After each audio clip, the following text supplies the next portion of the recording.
using two of them. And that creates, obviously, a whirlpool. So we've done some history. We did Birmingham, Montgomery, Hey, Selma. so you got the civil rights trails. Yeah.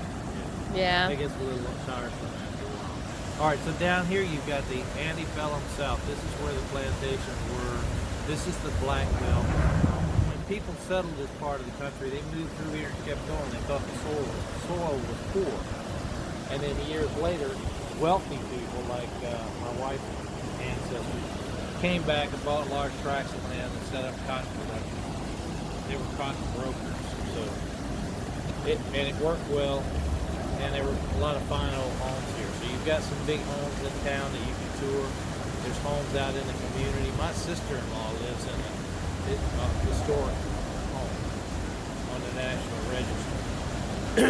And the little town of Gainesville, which is not far from here, was the Western Front. There was a General Gaines in Demopolis who got orders to move to the west, to the frontier, because he was the Indian factor. He needed to be there where they were. Well, that's where he went, 8 miles down the road to Gainesville. That was the frontier. And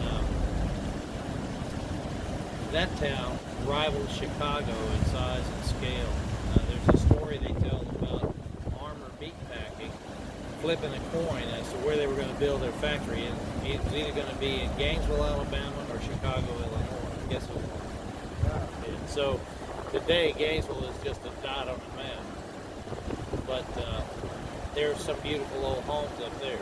A few left. They've got a cemetery that's worth walking through. There's people there from all over the world.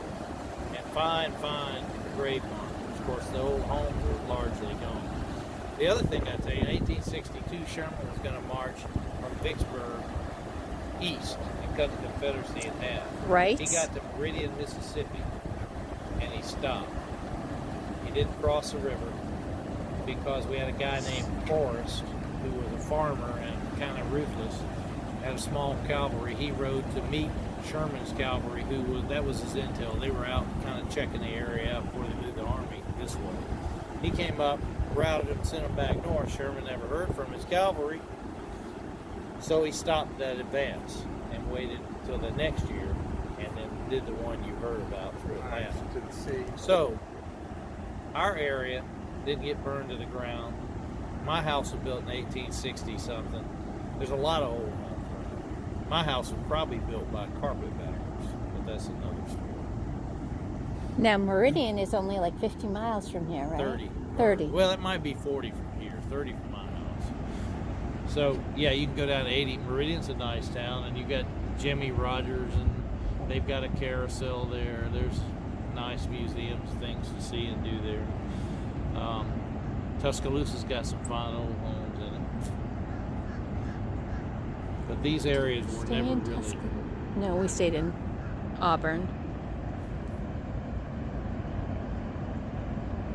Tuscaloosa's Alabama.